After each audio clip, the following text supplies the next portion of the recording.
Photography is an old game. Maybe not as old as painting, music, or dancing, but by modern terms, it's not exactly a new invention. Since practically the turn of the 20th century, it has been within our fingertips, available and ready to capture the world around us. As the years progressed, the practice and accessibility of photography became all the more available. And throughout those years, some of the most incredible and important moments in our lives have been captured and examined through the photographic lens. This brings me to today's topic. I bought an old camera. A very popular camera by today's standards, but it is old. The Fujifilm X100V is a bit of a legend on the internet and social media these days. If you're watching this video, you're probably already well aware of that fact. So, why do I keep buying old gear? I have this idea, a thought process. I've been taking photos since I was in high school. I remember being blown away by some of the photographers I was interested in at that time. Most of them were shooting film, but by the time I was leaving high school and into post-secondary, a lot of my favorite photos I was seeing were being taken digitally. So the idea is more of a question. Were there not great photos 5 years ago, 15 years ago, 50 years? I'm sure you can see my point. I chose the X100 because I knew I could take good photos with it. Maybe even great photos. I also knew that it would slow me down, but in a good way. It's a 35mm full-frame equivalent, and I think that's where I photograph most comfortably. Since I was up in the country, it was nice to take a step back from the professional side of photography, slow down, and use this camera in a relaxing way. I had the benefit of being out with my partner, Ashley, so I didn't even have to film myself. We got to hang out together and take in the beautiful scenery. I had only had this camera for about 24 hours at this point, and I felt a little liberated by only bringing this camera with me. Did I fumble a bit? For sure. This camera has an incredibly slow menu system, so you're going to have to be patient. Or, even better, you can avoid reviewing your photos as you go, work on your composition, don't overthink it, and enjoy the process.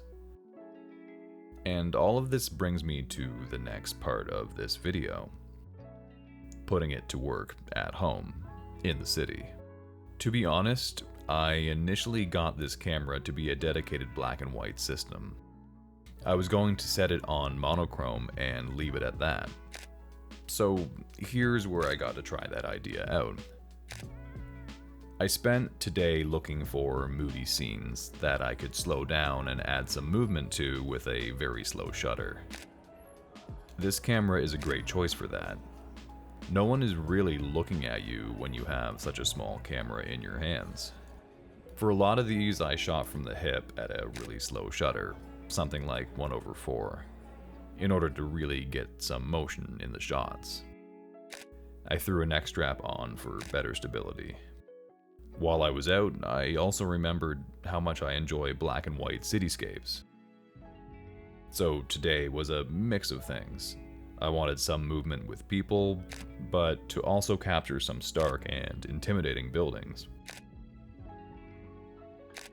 Using this camera how I've been using my other cameras for these videos really shows me how little the age of technology matters and how much more your intention when using the technology matters.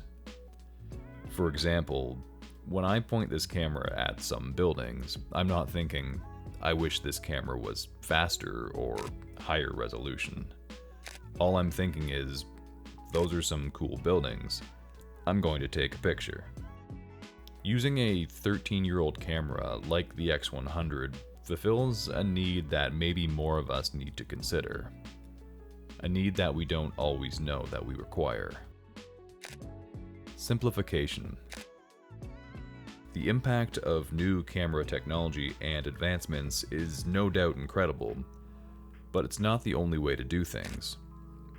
By simplifying your approach to photography, you're able to refine skills that can become ignored or overlooked when using the newest and fanciest tool.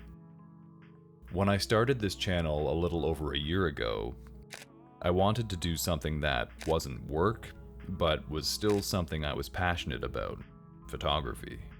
I didn't get into it to teach or do reviews or sell anything.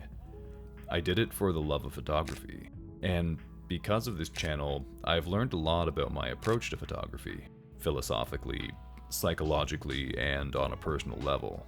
And one thing is for sure, I get excited to take pictures. And this silly little camera that I'm using, it gets me excited to go out and take more photos, which means more videos, which means more photos. You get the idea. The reason to pick up this old camera is the reason to pick up any old camera. It slows you down, simplifies things, and can really make you appreciate all of the wonderful things in this world that there are to photograph. Thanks for coming along. Until next time, adios.